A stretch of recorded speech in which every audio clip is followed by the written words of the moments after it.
ഞാൻ ഈ വീഡിയോയിൽ പറയുന്ന ചില കാര്യങ്ങൾ നിങ്ങൾക്ക് പ്രത്യേകിച്ച് കേരളത്തിലെ ഈ മത തീവ്രവാദികളെ പ്രോത്സാഹിപ്പിക്കുന്ന അവരുടെ ഫാനുകൾക്ക് വിശ്വസിക്കാൻ സാധിക്കില്ല. കാരണം ഇതിൻ്റെ ഡീറ്റെയിൽസ് പുറത്തു വരുന്നത് കഴിഞ്ഞ 2 ദിവസം മുമ്പാണ്. അതായത് സൗദി അറേബ്യയുടെ കിങ് മുഹമ്മദ് ബിൻ സൽമാൻ ഈ കഴിഞ്ഞ 2024 ജൂലൈയിൽ കെയ്റോ സന്ദർശിച്ചത് ഈജിപ്തിൽ 3 ദിവസത്തെ വിസിറ്റായിരുന്നു. കാരണം അതിൻ്റെ ഡീറ്റെയിൽസും വീഡിയോയും ഫോട്ടോയൊക്കെ ഇപ്പോഴാണ് പുറത്തു വരുന്നത്. വ്യക്തമായ കാര്യങ്ങളാണ് പറയുന്നത്. ഞാൻ നേരത്തെ പറഞ്ഞ പല വീഡിയോയ്ക്കും സമാനമായി അതിനെ എവിഡൻസ് ഉൾപ്പെടെയാണ് പല വീഡിയോയും പുറത്തു വരുന്നത്. എന്താണ് സംഭവിച്ചത്? നിങ്ങൾക്കറിയാം, ആ 2 രാജ്യങ്ങളും തമ്മിലുള്ള ബന്ധം ഉറപ്പിക്കാൻ വേണ്ടിയാണ് അവിടെ പോയത്. പക്ഷേ അദ്ദേഹത്തിൻ്റെ ഒരു ദിവസത്തെ പരിപാടി എന്ന് പറയുന്നത് കെയ്റോയിലുള്ള കോപ്റ്റിക് ചർച്ച് അതിൻ്റെ വൈകുന്നേരത്തെ വർഷിപ്പിൽ ഏകദേശം 1.5 മണിക്കൂർ, അതായത് വർഷിപ്പ് എന്ന് പറഞ്ഞാൽ ആരാധനയിൽ പങ്കെടുത്ത് മുമ്പിൽ നിന്നിട്ട് ആരാധനയിൽ പങ്കെടുക്കുന്ന സമയത്ത് ഈജിപ്തിൻ്റെ പ്രസിഡന്റ് പോലും അവിടെ വന്ന് ഇദ്ദേഹത്തിൻ്റെ കൂടെ നിന്നില്ല. പക്ഷേ ഇദ്ദേഹം അവിടെ ആ പള്ളിയിൽ, കോപ്റ്റിക് ഓർത്തഡോക്സ് ചർച്ചിൽ നിന്ന് ആരാധനയിൽ പങ്കെടുത്തു. അതും അതിൻ്റെ റിപ്പോർട്ടും വീഡിയോ ഒക്കെ യൂട്യൂബിലുണ്ട്, നിങ്ങൾക്ക് കാണാം. അദ്ദേഹം തല കുനിച്ച് നിന്നിട്ടാണ്, അതായത് ശ്രദ്ധിച്ച് ആരാധനയിൽ പങ്കെടുക്കുന്നത്. നിങ്ങൾ കേട്ട് കാണും. ചിലപ്പോൾ സൗദി അറേബ്യയിൽ പല ആൾക്കാരും പല രാജ്യത്തിലും വിസിറ്റ് ചെയ്യുമ്പോൾ ഈ പല പള്ളികളിലൊക്കെ പോകാറുണ്ടായിരിക്കും. കാണാൻ വേണ്ടിയാണ് പോകുന്നത്. ഇവരൊന്നും വർഷിപ്പിൽ പങ്കെടുക്കത്തില്ല. കാരണം സൗദി അറേബ്യയുടെ റൂൾ അങ്ങനെയാണ്. വഹാബി, സലഫിസം, ഈ പരിപാടിയെല്ലാം മുഹമ്മദ് ബിൻ സൽമാൻ്റെ ദൂരെ കളഞ്ഞു. അതിനുശേഷം ഉണ്ടായ ഏറ്റവും വലിയ ഡെവലപ്മെൻ്റാണ് ഞാൻ ഈ പറയുന്നത്. എന്നിട്ട് അവിടുത്തെ കോപ്റ്റിക് ഓർത്തഡോക്സ് ചർച്ച്, ഈ കോപ്റ്റിക് ചർച്ച് എന്ന് പറയുന്ന സംഭവം നിങ്ങൾക്ക് വലിയ അറിവില്ലായിരിക്കും. പക്ഷെ ഞാൻ പറഞ്ഞുതരാം, അതിൻ്റെ ഒരു ബ്രീഫായിട്ട് കാര്യങ്ങൾ പറഞ്ഞുതരാം. 1st സെഞ്ച്വറി ചർച്ചാണ് കോപ്റ്റിക് ഓർത്തഡോക്സ് ചർച്ച്. ഇത് Alexandria, Coptic Orthodox church Alexandria എന്നാണ് ഇതിന് പറയപ്പെടുന്നത്. നമ്മുടെ നാട്ടിലെ യാക്കോബായ ഓർത്തഡോക്സ് അതേപോലെയുള്ള ഒരു വിഭാഗമാണിത്. സെൻറ്റ് മാർക്ക്, അതായത് ക്രിസ്തുവിൻ്റെ അപ്പോസ്റ്റൽ സെൻറ്റ് മാർക്കാണ് ഈ സഭ സ്ഥാപിക്കുന്നത്. അതാണ് ചരിത്രം പറയാറ്. കാരണം അതിഭയങ്കരമായ ഹെറിറ്റേജും ഒക്കെയുള്ള, ലിറ്ററേച്ചറും പ്രത്യേകമുള്ള സഭയാണ്, ചർച്ചാണ് ഈ പറയുന്ന കോപ്റ്റിക് ഓർത്തഡോക്സ് ചർച്ച്. എന്നിട്ട് അവിടുത്തെ ആ പള്ളിയുടെ, അതായത് കെയ്റോ കോപ്റ്റിക് ഓർത്തഡോക്സ് ചർച്ചിലെ ബിഷപ്പുമായിട്ട് ഡിസ്കഷൻ നടത്തുന്ന ഏകദേശം 1-2 മണിക്കൂർ. ആ സമയത്ത് ഈജിപ്ഷ്യൻ പ്രസിഡൻറ്റും ഉണ്ടായിരുന്നു. പിന്നീട് ആ ചർച്ചിൽ വികാരി, ആ വികാരിയുടെ പേരും പറയുന്നുണ്ട്, യൂസഫ് അലക്സാണ്ടർ. അയാളുമായിട്ടും ചർച്ച നടത്തുന്നു. എന്നിട്ട് അയാളോടും ഈ കോപ്റ്റിക് ചർച്ചിൻ്റെ അവരുടെ സീനിയറായിട്ടുള്ളവരോടും പറഞ്ഞു, അതായത് 2025 നിങ്ങൾക്ക് സൗദി അറേബ്യയിൽ കോപ്റ്റിക് ചർച്ച് പുതിയ സിറ്റി പണിയുന്നുണ്ട്, അവിടെ സ്റ്റാർട്ട് ചെയ്യണം. ഇതാണ് ഉണ്ടായ സംഭവം. വിശ്വസിക്കാൻ സാധിക്കുന്നുണ്ടോ? നേരത്തെ ഞാൻ ഒരു വീഡിയോ പറഞ്ഞു, സൗദി അറേബ്യയിൽ പ്രാവശ്യം ക്രിസ്മസ് സെലിബ്രേഷനുണ്ട്.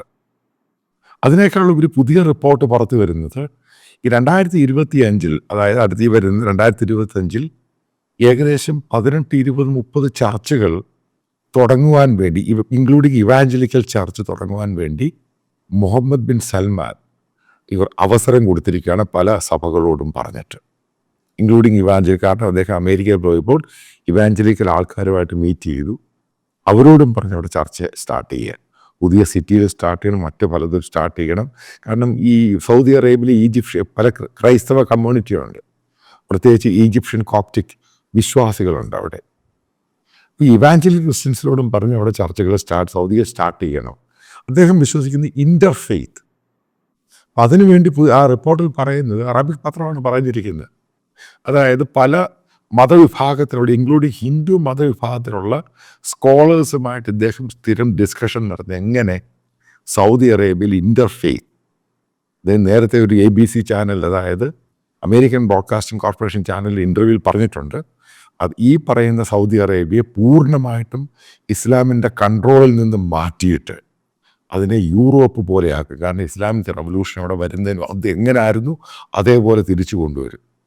അവിടെ എല്ലാ മതവിഭാഗം, എല്ലാ സ്വാതന്ത്ര്യവും, ഒരു ചർച്ച പോലും ഇല്ലാത്ത സ്ഥലത്താണ്. കാരണം ഇത് പിന്നെ മറ്റൊരു സംഭവം, ഏറ്റവും പ്രധാനപ്പെട്ട ഒരു ഇമ്പോർട്ടൻറ്റ് പോയിന്റ് ഉണ്ട് ആ പത്രത്തിൽ പറയുന്നത്. കാഫിർ എന്ന വാക്ക് വരാൻ പോകുന്ന സമയത്ത് സൗദി അറേബ്യയിൽ ബാൻ ചെയ്യാൻ പോവുകയാണ്. അങ്ങനൊരു വാക്ക് ഉപയോഗിക്കാൻ പറ്റത്തില്ല.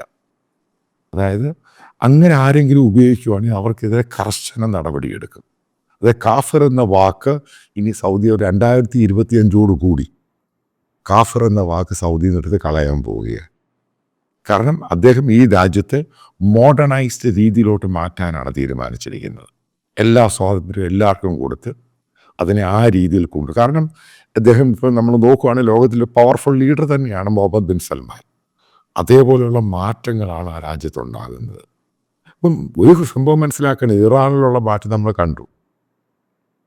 ആ മാറ്റം പൂർണ്ണമായിട്ടും മിഡിൽ ഈസ്റ്റ് ഏഷ്യയിലെല്ലാം കയറി അടിക്കും. അതാണ് നേരത്തെ കണ്ടിട്ട് ഓരോ സംഭവങ്ങൾ മാറാൻ തീരുമാനിച്ചിരിക്കുന്നത്. കാരണം വഹാബിസം സലഫിസവും കൊണ്ട് ആ മിഡിൽ ഈസ്റ്റും ഈ പറയുന്ന വെസ്റ്റ് ഏഷ്യ എന്ന് പറയുന്ന രാജ്യം മുഴുവനും നശിച്ചു. അവിടെ മുഴുവനും ടെററിസത്തിലോട്ടാണ് പോയത്. കാരണം ഇസ്ലാം അല്ലാതെ വേറെ സംഭവമില്ല, അത് മാത്രമേ പാടുള്ളൂ. അതിനകത്തുള്ള മറ്റുള്ള ട്രൈബ്സ് അവരെ പോലും അവരെ അക്സെപ്റ്റ് ചെയ്യാൻ പറ്റത്തില്ല. ഷിയ സുന്നി അടി ഒരു ഭാഗത്ത്, ആ ഇത്രയും പണവും ഇത്രയും, കാരണം ഓയിൽ റിച്ച് നേഷൻസ് ആണ്. പക്ഷെ ആളുകൾ അവിടെ വരാൻ ഭയക്കുന്നു. കാരണം ടൂറിസത്തിനും ആവശ്യമാണ്. എന്താണ് ഇതിൻ്റെ പുറകിലുള്ള സംഭവമുണ്ട്. അതായത് വേൾഡ് കപ്പിന് വേണ്ടി ബിഡ് ചെയ്യാൻ പോവാണ് സൗദി അറേബ്യ. അപ്പം ഈ പറയുന്ന ചർച്ചകളൊക്കെ ഉണ്ടായാൽ മാത്രമേ ബിഡ് ചെയ്യുമ്പോൾ പ്രശ്നങ്ങളില്ലാതെ കിട്ടാനുള്ള സാധ്യതയുള്ളൂ. അപ്പം അതിനു മുമ്പ് അതിനെ യൂറോപ്പ് പോലൊരു രാജ്യമാക്കി മാറ്റുക, എല്ലാ സ്വാതന്ത്ര്യവും കൊടുക്കുക. അതിൻ്റെ പേരിലാണ് മിസ് വേൾഡും മിസ് യൂണിവേഴ്സ് ഒക്കെ മത്സരത്തിൽ അവിടുത്തെ സ്ത്രീകൾ പാർട്ടിസിപ്പേറ്റ് ചെയ്യാൻ തുടങ്ങി.